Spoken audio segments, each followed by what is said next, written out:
Bonjour à tous, salut Nico, j'espère que vous êtes en forme parce que si vous comptiez sur le marché pour vous remettre en forme, c'est raté, le marché est toujours aussi ennuyé, on est toujours bloqué. Comme on l'avait dit l'autre fois, entre cette borne haute à 19 800 et borne basse à 18 500. Qu'est-ce qu'on peut attendre en ce moment? Clairement, c'est de jouer le range tel qu'on le connaît. Là, à l'instant T, on va pas s'amuser à poser des trades, on est en plein milieu de nulle part. Ça serait beaucoup trop risqué, on peut totalement partir dans les deux sens. Du coup, ça serait donner gentiment de l'argent au marché. Du coup, on va attendre tout simplement d'atteindre très certainement le bas du range pour pouvoir se placer. Et c'est justement tout le but de la vidéo. Je vais vous montrer le prochain trade qu'on va placer sur notre Discord. Du coup, grosso modo, le plan. Là, vu le peu de force que nous montre le marché, vu le peu de force montré par le S&P 500 et vu le petit retour de force gentillet du DXY, moi je vais commencer à placer un trade sur ma borne basse. Je ne m'attends pas à ce qu'on aille chercher la borne haute pour de suite. Du coup, là actuellement je suis en 4 heures. Ce qu'on fait régulièrement, c'est ces mèches-là. On aime bien venir les régulariser. Elles sont pas normales, il y a un problème d'exécution. Certes, c'est plutôt bon signe, ça montre qu'il y a eu de l'aspiration. Mais voilà, en général, on vient les retravailler gentiment pour réexécuter un peu de volume. Et après, pourquoi pas prendre une direction du coup contraire, du coup qui serait haussière. Donc je vais essayer de taper et de me placer un ordre logique, rationnel dans cette zone. Du coup, qu'est-ce que je peux voir? Je peux voir que juste ici, j'ai un FVG entre ce point bas, ce point haut. Tac, FVG, j'ai un order block du coup qui est juste en dessous.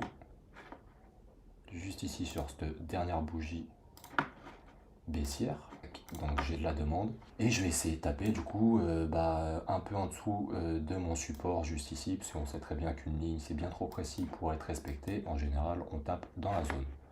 Du coup grosso modo mon plan il va être de taper milieu order block. D'habitude ce que je fais c'est que je prends un Fibonacci et je vais venir tac englober tout mon order block et je vais prendre mon ordre juste à 0,5. Donc je suis dessus comme par hasard, ça c'est l'habitude.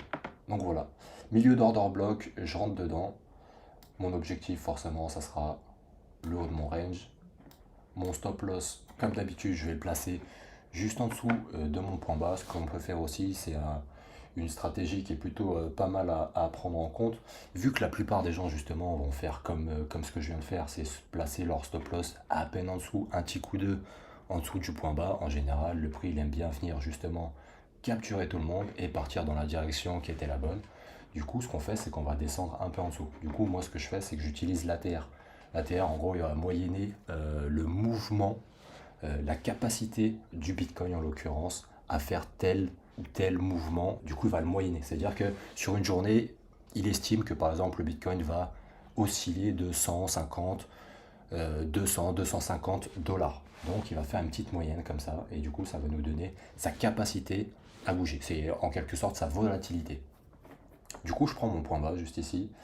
Ça fait 19 916 que je prends en note. On va même le faire de manière très précise. 19 917. Je prends juste en dessous. Tac, juste ici, mon ATR. Grosso modo, on va arrondir à 110. Du coup, je fais 17 917 moins 110, ça fait 17 800. J'ai juste à mettre mon stop juste ici. On a dit 17 800. Et voilà, du coup, j'ai un stop loss qui est un peu plus loin que ce point bas. Du coup, normalement, si le marché est joueur et vient capturer les liquidités de tout le monde ici, moi, je devrais être safe et être loin de tous ces problèmes. Du coup, ça me fait un stop loss à 3,45%, ce qui est totalement correct. Donc voilà comment je placerai mon trade et c'est très certainement le trade que je placerai juste après avoir fait la vidéo pour du coup l'exécuter réellement et je le fournirai forcément à la communauté sur le Discord. Voilà, c'est tout pour moi. Nico, je te laisse du coup nous parler un peu de ETH. Ok Steph, du coup bonjour à tous.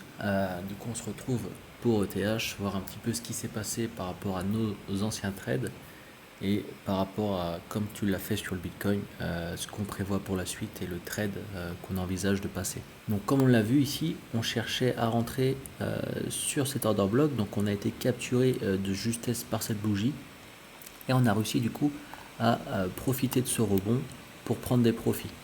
Donc voilà, ça c'était pour faire un petit point rapide sur l'ancien trade qu'on avait posté directement sur le Discord et dont on parlait. Donc un trade gagnant qui a été réalisé en très peu de temps pour une prise de profit intéressante. Donc maintenant, comme sur le Bitcoin, on voit très clairement que l'Ethereum a du mal. On n'arrive pas à passer ces 1300 $. Donc on va voir un petit peu plus sur une plus grande temporalité. Donc voilà, là on est en daily, ça va nous permettre de voir par rapport au volume un petit peu les différentes zones que l'on vise. Donc on voit que les 1300 et quelques dollars, ici on a énormément de volume et c'est ce qui nous repousse actuellement. Et on voit qu'on a des creux ici dans le VPVR qui sont intéressants et que le marché pourrait venir capturer. Ce sont très clairement les prochains zones de travail du marché sur Ethereum. Et ici de nouveau des volumes au niveau des 1220 $. Donc pour éclaircir un petit peu tout ça, on va se replacer sur du plus court terme et voir un petit peu comment est-ce qu'on rentrerait sur ce genre de trade. Comme on peut le voir, on a également un EVG, un order block à ces niveaux-là. Même stratégie que sur le Bitcoin, on va rentrer au milieu de cet order block là, car on s'attend ici à un rebond. On va placer notre stop du coup en dessous. Pour revenir sur la technique de Steph par rapport à l'ATR, donc là je l'ai calculé au préalable, donc il y a 10 à rajouter au prix. Donc on voit que la mèche ici est allée jusqu'à 1190, donc on va mettre notre stop à 1180. Simplement. Et en termes de profit, du coup, on va viser les alentours des 1300, histoire d'avoir les 2 pour 1 sur notre risk-reward. Donc voilà un petit peu pour le trade à venir sur ETH. S'il y a quelques fluctuations entre temps, il y aura certainement des rebonds qu'on vous partagera en scalp, certainement sur le Discord. Donc n'hésitez pas à rejoindre le Discord comme d'habitude. Pour ceux que ça intéresse, ceux qui ont des questions, laissez-les en commentaire sur des analyses ou autres directement en dessous de la vidéo. Et puis on se retrouve lundi du coup pour faire un point sur le marché et voir un petit peu si nos trades ont pu être déclenchés, un petit peu voir comment a réagi le marché. Allez, je vous dis bonne journée et bon week-end. Ciao ciao.